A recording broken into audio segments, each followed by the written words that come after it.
I want to kind of tell you a little bit about my experience, just so that from my perspective, so that we could kind of break it down one by one.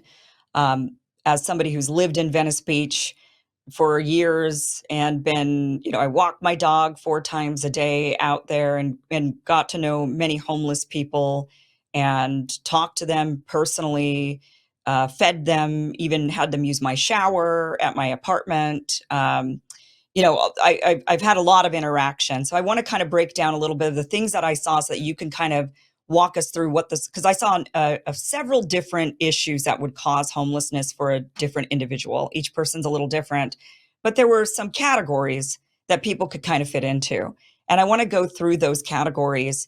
And then you tell us what the solution is for those different categories, what the state is doing, and what they should be doing for those different categories, if that makes sense to you. Okay, so when I was living in Venice Beach, there's obviously the mentally ill crowd. These are the people that, though I lived there, walking my dog every day on the boardwalk 4 times a day, getting to know everybody, didn't want to get to know those who were clearly very mentally ill. So these were the people that would sit and ramble. Sometimes they would turn slightly violent. When they did, the police would intervene. They would try to calm that person down. There was a woman at one point swinging a vacuum around at people, trying to hit people who were walking alongside the boardwalk. There are clearly those that are mumbling to themselves, or they're yelling, kind of randomly out as they're walking, obviously mentally ill. The question is, why cannot, these are obviously mentally ill people who cannot function. I mean, it's to me inhumane that we're allowing them to live on the streets like this, to become homeless. I don't even know if they realize they're homeless. I mean, they are so far gone mentally that I don't understand why they're not in a treatment facility. That it seems inhumane to me that they're not in a treatment facility. What is it? What's going on there? Why are they not clearly in some place, a mental hospital, where they could get treatment for their clear mental illness? Okay, that so for people that are really out there mentally ill, that are visibly endangering their own self, there should be, and there isn't, facilities because there's no money for that. I think a lot of people forget that John F. Kennedy, when he was president, his sister was in mental hospital in Massachusetts, and it was just horrible what was going on. So he went to visit her, and he was just mortified. So he actually passed a law that would have that would empty the mental hospitals into community places where people would be monitored in much smaller residential settings with a therapist and potentially, and I don't know what kind of drugs they had, lithium maybe, and stuff like that back in those days. But what happened was governors like Governor Reagan decided not to fund those facilities. That was so then you started to see, that's where we get the story that Reagan released the homeless into the streets. That's a very common myth. It actually turns out it's really John F. Kennedy, but it was the governors. So that Kennedy could get the vote, had to have states' rights, and so then states didn't actually provide those services, and Uh-huh. therefore those people slowly ended up filling the streets. So there needs to really be like basically residential treatment centers that are where you don't have like 500 people in a facility or something like that, and where the method is not only medication but other types of ways of handling it. Sure. Um, that would be more humane. But that's just not happening. Although their Proposition One, which Newsom pushed, is supposed to do that. Here's another problem, however, is the definition of how you Right, define and who's homeless. that's what I was just gonna get to, is that there are some who, like the lady swinging the vacuum around trying to hit people. Okay, she could be legally, they could round her up and say, "You're a danger to other people, so you have to go to one of these facilities." Like, we're basically sentencing you to one of these facilities, and that's where you have to go. But then there's the guy that just mumbles on the street and shouts out here and there.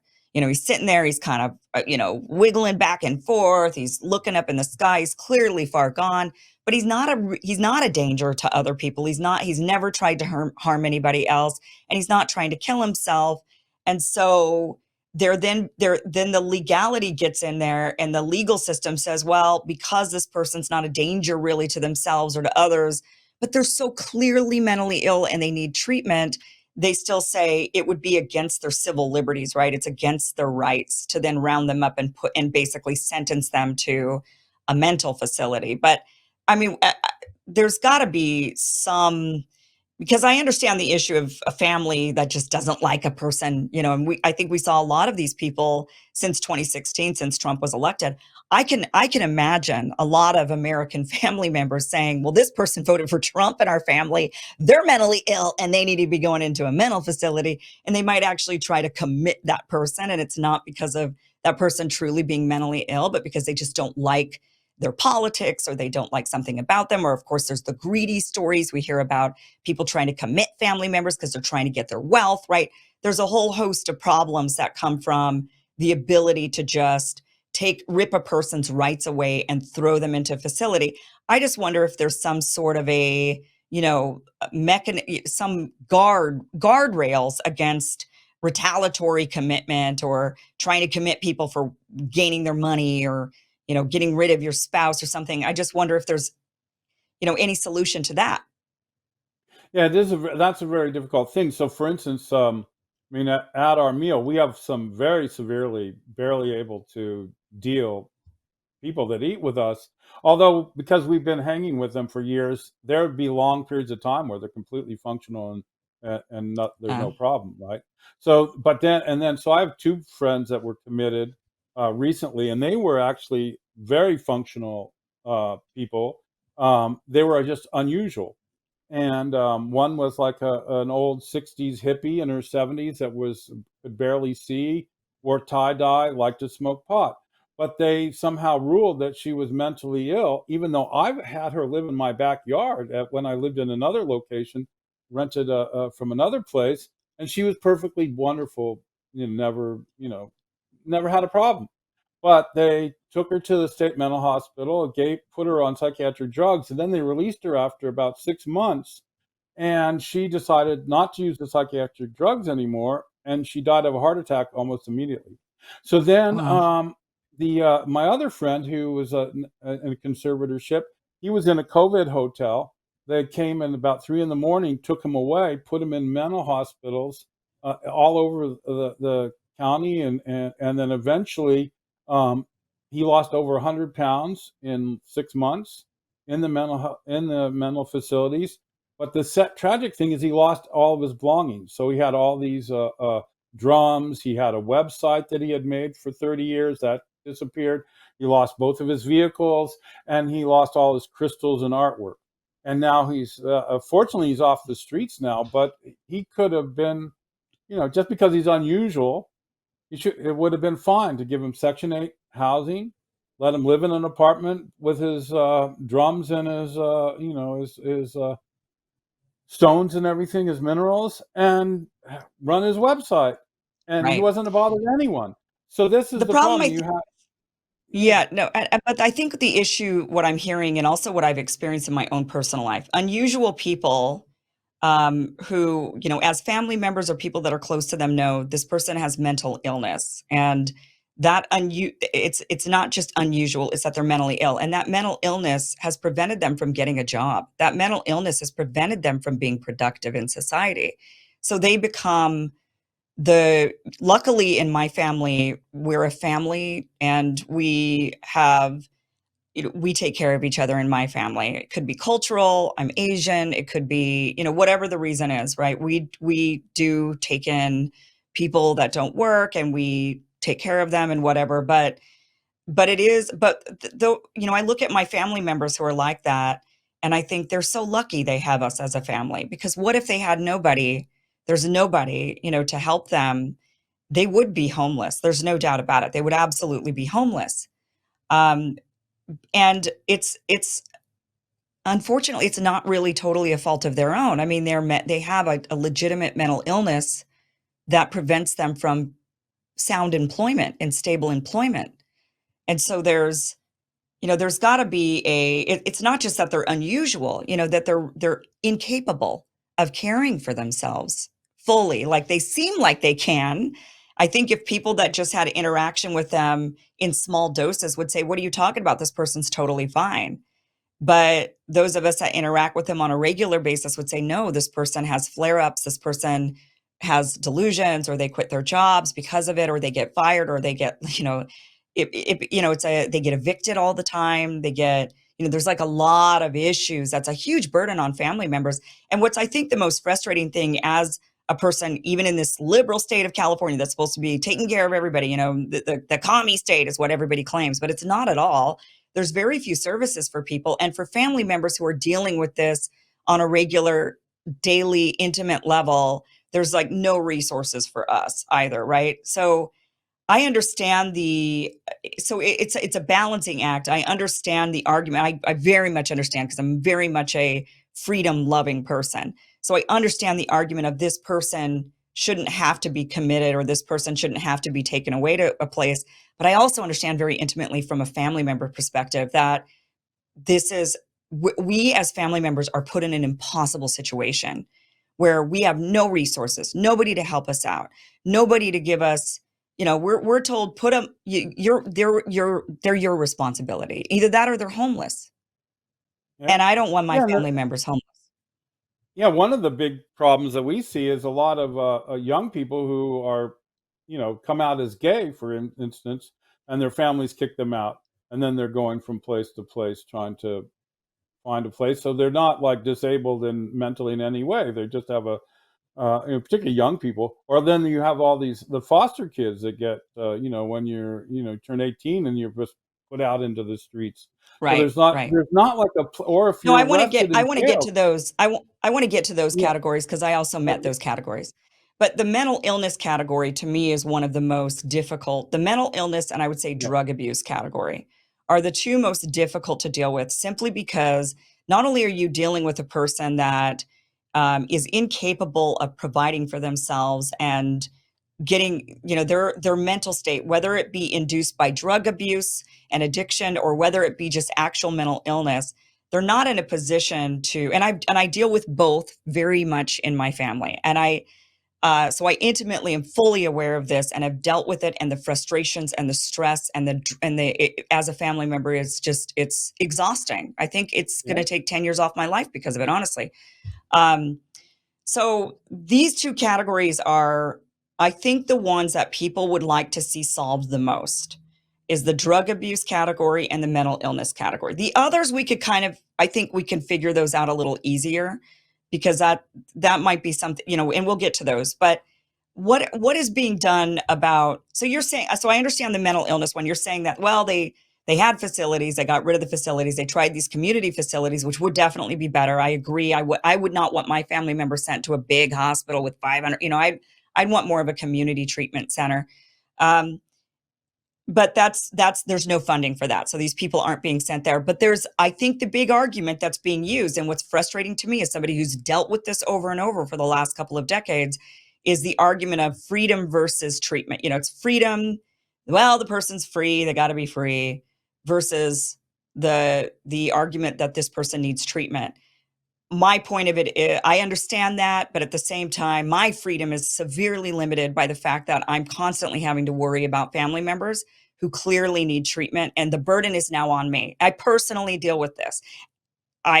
So it's a very large frustration of mine, very, very large. So I want the state to do something about that. Give me resources. They don't. What about drug treatment? I also have a family member who's been addicted to drugs since she was a young girl. She went through trauma. Trauma turned into drug addiction. She's now been addicted to drugs from the time she was a teenager to now she's in her 50s. We as a family have done everything that we possibly can. We can't afford treatment. Treatment centers are expensive. The state doesn't do anything, right? So what is the option for people addicted to drugs? Kind of walk us through that. Yeah, there's not much of an option unless you have money, or unless you're lucky enough to get a judge to order you into treatment, and then they have treatment. But there's the other problem with treatment, the way that it's organized now, is that it's like usually you're 30 days in a treatment center. You Right. really need roughly a year. So Yeah. so if you take this like And a judge won't what- even commit you into that unless you've committed a crime. I mean, they're not gonna Right, a right, you're not family gonna can't get go to a there. judge. Right, yeah, Right, a right, family yeah, can't go to a judge and say, "My family member's addicted to drugs, they need help, please help us." We've tried that. "Please help us. We've got a family member addicted to drugs." No, they have to commit a crime. yeah, Okay. well, even on that, so, I mean, we had another, family member whose partner was completely out of control, and we had to call the sheriff like almost every day to Right. have her calm down, and the whole neighborhood is freaking out, and it's like horrible. So Yeah. I totally know. And then in Venice Beach, it's interesting you should mention that because I had a friend we who was going to return in her term paper from UCLA to a professor that lived in Venice Beach in 1978. So that's when you had payphones. So she goes to a payphone and to call the professor, and a homeless person in 1978 in Venice Beach takes the phone cord and puts it around her neck and starts to strangle my friend Judy to death. And I'm like out there pulling him out. So it's gone a long time in Venice Beach from the 70s to now. It's certainly Yeah. like as not Right. to- totally is to be expected, sadly. But the thing is that there needs to be better access for families. Like my brother, um, he snapped when he was at. He went to a music camp. He fell in love with somebody from the Boston Symphony. She broke up with him. He lost. He snapped, but he didn't know that he had this mental health issue until one day he passes out at a soup kitchen in Cape Cod, and he goes to the emergency room, and the people did help him, and he got Section 8 housing, and he was blessed to die in his own apartment. So, the thing is, and it was a very simple medication, and it was not a big deal, but it just was the kindness of those staff at the Hyannis General Hospital that turned my brother's life around after 25 years. He had no idea he had a mental health problem. What he did was Yeah. he was like really upset, so he drank every day, and he would get a job like at Cape Cod Potato Chips and do it for a while. And people, his thing is he was a Jehovah's Witness, and people would fire him for being aggressive about trying to get you to convert to Jehovah's Witness, not because he was Right. drinking. That's how he got fired from cab jobs. That's how he got fired from his piano job at a Chinese restaurant. It's because Right. they got so annoyed that he wanted to convert you. And I used to detest the Jehovah's Witness because of this until he died, and his congregation was the most beautiful people I'd ever met. They were salt of the Yeah. earth. It wasn't about Jehovah's Witness. It was about my poor brother trying to struggle Having to mental survive. illness. Yep. So the thing is that it's yeah, there needs to be, there could have been a way for my brother to have not passed out, gone to the hospital, and met those people somehow. I don't know, and ended up in that apartment like 20 years earlier. But none of that happened. And this. But I also noticed I've traveled a lot well, say in Mexico, you don't have a lot of homeless people there because the families do take people in, and they always when I'm speaking down there, they like go, why you got so many homeless in America, but we don't really have that problem here. We take care of our families, just like you were saying. Right. and Right. and Yeah. and but partially because you can do that because the cost of living is so much less, so you aren't burdened by Well, that. but it's a But also it's a massive burden culture. on family. But it's Yep. also, I mean, and okay, I might come from a culture we take everybody in and we don't really let anybody be homeless. But the burden of that is massive. And not everybody can do that because if you're a Yep. family with young, small children, for example, and your parent has mental illness and they have nowhere to live, sometimes they can't live with you if they're too wild, dangerous, violent, or have tempers, and you've got children, right? So people start to say, I've got to protect my children, so I have Yep. no choice. And they're left literally with no choice, where their choice is either kick their parent out and put them on the street and let them be homeless, or protect their children. And they have to make these very, very difficult choices for their families. So I think my biggest frustration, and for me personally, but I think this really goes for everybody in California. Not everybody's had to deal with this personally, so I just speak from it from somebody who's dealt with it. But the big issue with drug abuse and mental illness is that essentially what it boils down to is you either have to have family members that are willing to take you in with all of the, and if you're a drug addict, a lot of families with small children do not want you around. So again, they have to Right. make that choice. That's even harder for a family to say, it's either my drug addicted dad or my small children. I have to, my dad's doing heroin in my house. My kid found a needle. This is, this person's, this cannot be. So they have to make these really impossible choices.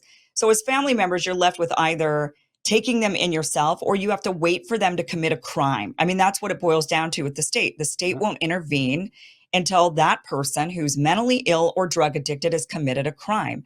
Most of them are not committing a crime. They're just out of their minds for whatever reason or the other. So there's no option for family members.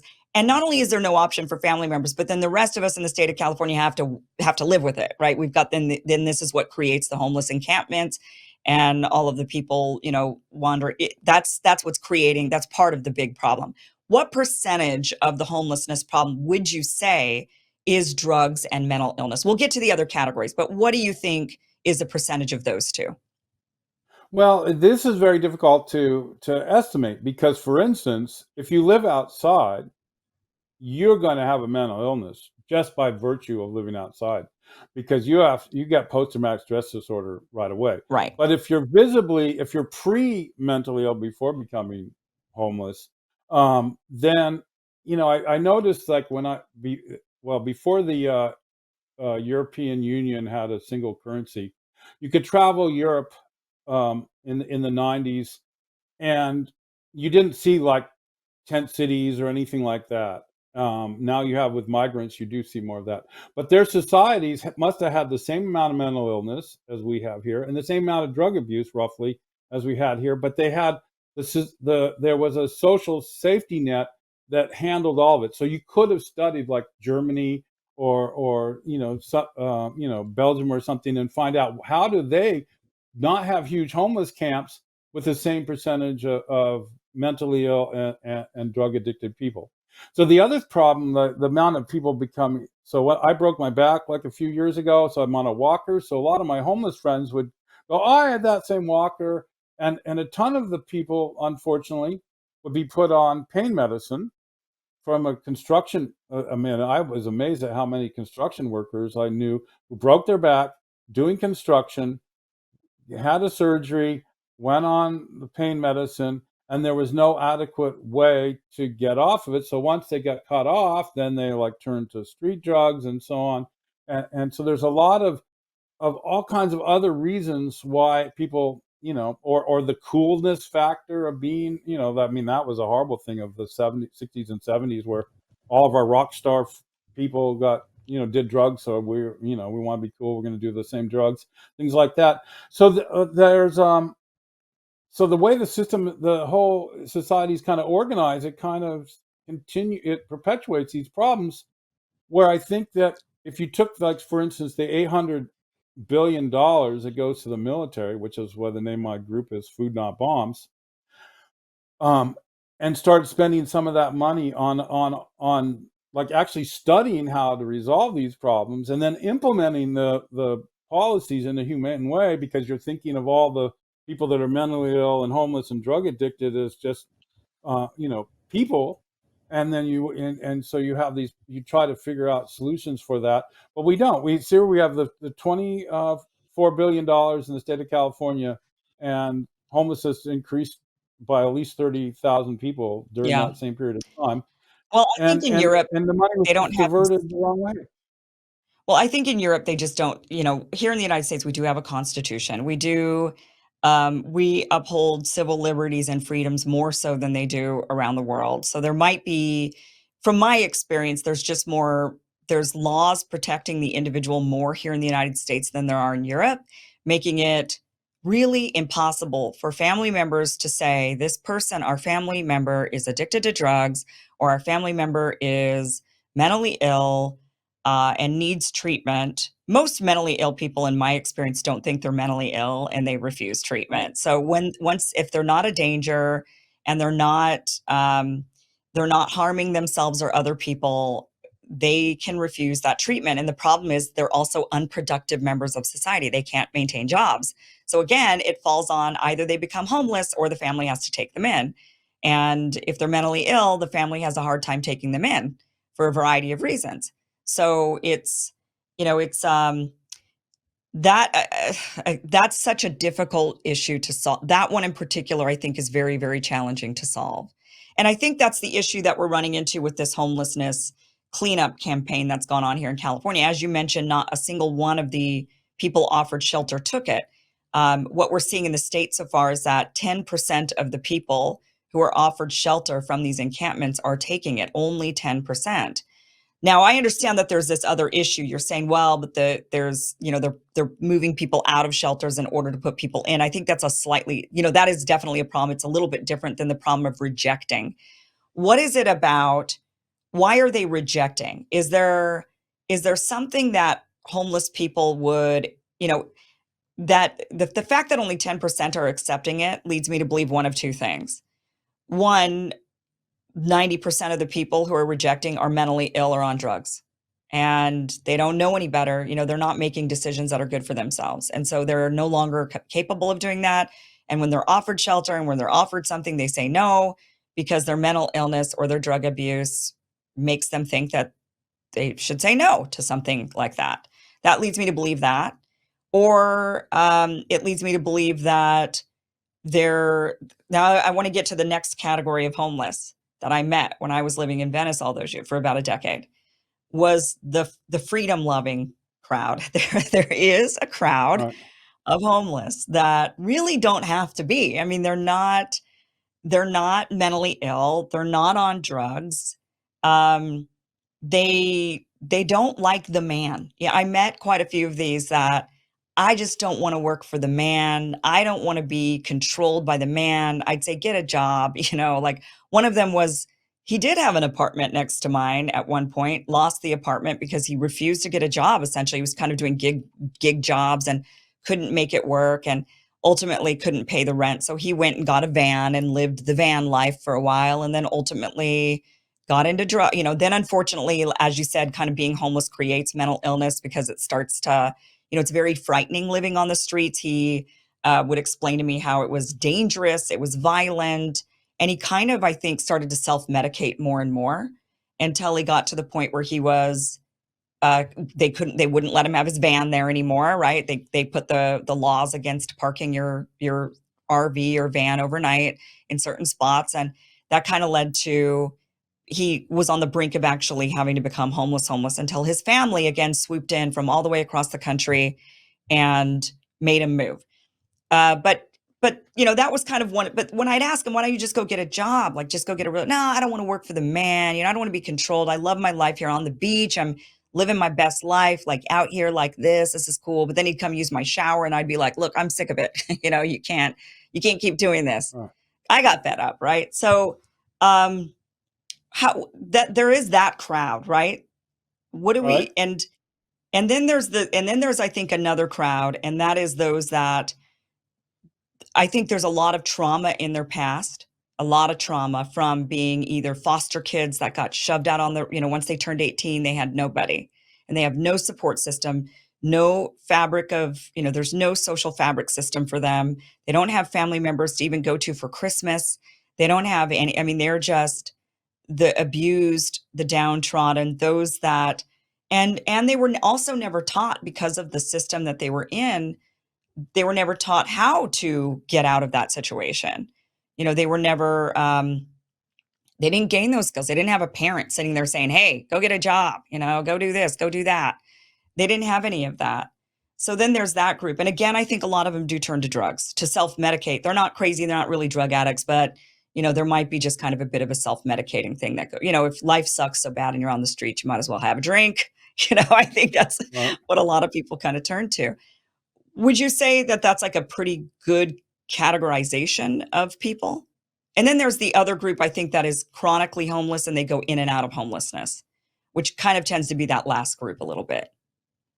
So on the shelter issue, the thing is that these are adults, and a lot of them are vets, and they fought in wars and so on. And then you get to the shelter, you're only allowed a little box of belongings, right? Yeah. And you have to, it's very similar because it's a lot of people. It makes sense that, you know, even if it's only a shelter of 100 people, you still have to kind of you know, have a bunch of rules, a curb. You don't want people because you're all in the same room. You don't want people talking till 5 in the morning, and that kind of thing. So of course there's going to be all this regulation. You're not allowed to come and go when you want.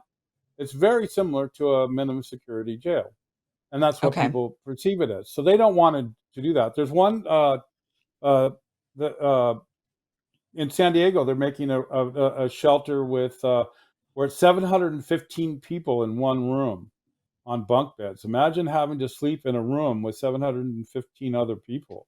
So that you've got people snoring and sleep and all that stuff that you're sleeping with. It's and then but if you're living in and even if you're not, so like whenever I've been homeless, I never go around homeless things. I don't go to soup kitchens, I don't go to shelters, I never go to poor neighborhoods. I often I'll try to wear a suit and tie while I'm homeless so that no one gets the idea that I'm not homeless, things like that. So, but I don't use drugs, and I don't drink, so I can have a really clear way of a strategy of getting off the street each time. But a lot of people don't have that. They're not, that's not their background. They don't, they came from already very, very poor family that barely was making it themselves, and therefore their education is what their family they grew up with, which is Right. people that were one paycheck away all the time, desperate all the time. So that's kind of an assumption that's how you live, sadly for a lot of people. Right. And then the so the shelter system, you know, absolutely doesn't work. And then it does for some people, but I've even known very vulnerable women who have just on their wheelchair walked out of the shelter. They were so upset. The other thing Well, is I that would think shelters are really dangerous. I mean, if you're, yeah, because like I mentioned, there's those four categories in my experience of homeless people. And then there's, of course, I think there's a fifth category. There is like somebody that just, we saw this, I think, during COVID or right before, where it's like you got booted out of your apartment, you got evicted for whatever reason, you couldn't pay rent. I think, but that's like they're not, I would say, street people on the street. That's a different category of homelessness where you're at the bottom when it comes to the economics, the economic scale in the US, and rents go up, wages don't go up, you're struggling to make ends meet. That's a I think another big problem that we have to solve. But we don't really see those. Those are the invisible homeless people from my experience. They're not out on the it's streets living in the tents on the it's the largest percentage of total homeless people are like that, probably. right. And they're not Not visible. they're not visible. They're like living on somebody's couch, or Right. maybe they are hiding more successfully, or they're doing like a hotel. A very typical thing is if you're a senior and you get like $1,100-$1,200 a month Social Security, you spend the first bit of your check on a hotel just to get showers and be by yourself for a short while, and then the rest of your month is living outside. And there's a ton of people that live that way. Um, and so so But if so you're in the, these and then other groups, if you're like the kid that's all, that you were abused, you have a lot of trauma, or you come back from war, you got a lot of trauma. Like if you're one of these people with a lot of trauma, but you're not a drug addict, you're not mentally ill, but you are chronically homeless. And then if you're also somebody that, I mean, to be mixed in a shelter with all these people, it's just a dangerous world out there. I think oh that what yeah, people aren't understanding is that homelessness is very dangerous for people, and going to a shelter is oftentimes not safer for a lot of, they would rather be out hiding in the outside rather than being in a shelter next to somebody who might be crazy, that's going to hurt them, or whatever it might, whatever the fear is inside of a shelter. Would you say that that's like a legitimate concern for people? oh absolutely. And then there's the drug use, and even by people managing the shelters, facilitating drug use in these shelters is really frightening. So that's the thing when you get back to the encampment issue. Why are people living in encampments? Partially for safety, because it's their friends, and you can notice that sometimes there's an encampment that's a fentanyl encampment. That's what, because they all got this shared drug problem. Then you might have a meth encampment. Then you might kind of have an alcohol encampment, or it might be that the encampment is just because everybody happen to be from the same neighborhood in that town or whatever it is, but Yeah. there's safety in so you're looking out for one another in that camp. Whereas if once you're in the shelter, you're an individual with a bunch of other individuals, and then and you're like you say, you could. I mean, everybody complains about having their stuff stolen at the shelters. You Right. know, you can't have enough. You can't have your wife with you often or your husband. You can't have your children with you. So this is very common where the mom and the children live in one shelter and the dad lives in a tent outside the shelter because they aren't allowed in the shelter. Um, so Mm. so all so the thing is that none of the policies are based on the view that these are people who have all kinds of random issues. Like, first of all, why are we sending all these people off to die in these wars and so on? And then you've got post traumatic stress disorder or Agent Orange problems or whatever the health crisis you've got by being deployed to Afghanistan for 20 years where nothing is, you're not, nothing's really going on that's helping America. So you have that problem. So then you're dealing with like all the mental health problems just from wars, and that can come Yeah. on for years. I know that, for instance, my grandfather was in the trenches in Belgium in World War One, and he had issues. Although he's a very super successful park ranger, he was like the chief naturalist at Yosemite. But he had to struggle with the horrors of him being a medic in the trenches in Belgium, and that actually impacted my father a bit. And I would see like issues that were directly related to the problems that my grandfather had that then were next generation had similar problems. Well, he would also became a very successful park ranger and was and so on. And then fortunately to me, I just like nothing, I just like was my own good person. I left home at 14. I just have always been a person that did my world. And I had that dignity issue as well. I didn't want to do just what my dad wanted me to do. I wanted to be my own person. So I went out when I was like 14 and became my own person. So of course then I didn't have social safety net from my family because they weren't going to support me in any way, because I wasn't going to do the route that my father wanted me to do, right? Hmm. So, but I had a great, wonderful life, and then and I could see a lot of people have those kinds of things, but there could be, I think, for instance, in Europe, not only the personal freedom issue, which I do agree that's an important feature of our existence here in the It's an United States. important feature, but it's extremely frustrating when you're when you're dealing with these particular issues. And it's like, can we But what I somehow figure noticed this out? But what I noticed in Europe, particularly before it became kind of broke from the EU, from the European, from the Euro zone, Yeah. was that, for instance, in Germany, you could be you could be a very, what I would call an odd person, where you just wanted to be an artist, but no one wanted to buy your art because it was horrible. But you would still get like a housing to live in, right? And so maybe Yeah. you weren't working for the man. The other thing is working for the man. I think there's some analysis that one of the reasons Trump was popular originally was because the types of jobs are not dignified, because when it became a transnational corporations and everything is a cookie cutter thing, and you're working like I have like several homeless friends that work two jobs and they can't get off the street. Um but it's like, one per, back when you could feel like you were a productive member of society because your job was something that was valued. Hmm. Now you're like, if Walmart greeter, typically, you're like, here you were working in a steel mill, or you're building cars, or you're building houses, and for whatever reason that's gone, and now you're working retail at 7-Eleven, and it's just like, you can see why people get discouraged by that, where you're working a minimum wage Right. job, can't afford your rent, and you're not treated with any dignity, and there's no real, every day you got to work like 12 hours and something that is mind numbing, only to share a room with somebody else with your rent. So there's that's the other thing. We offshored like a ton of important of jobs that were dignified.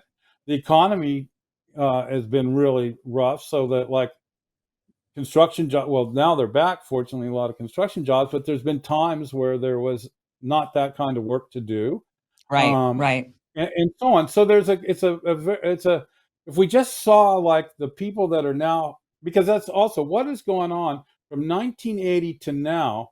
There's probably several million homeless Americans at least, and did several million Americans decide they just would rather live outside? Urban camping suddenly fun? Or was there structural problems that went along during those Yeah. 40 years that have No, now I mean, for resulted in this type sure. of home? Hey guys, this was just a clip of a longer show. Catch the full show by going to KimIversonShow.com. It is free. It airs Monday through Friday, 5 p.m. Pacific, 8 p.m. Eastern.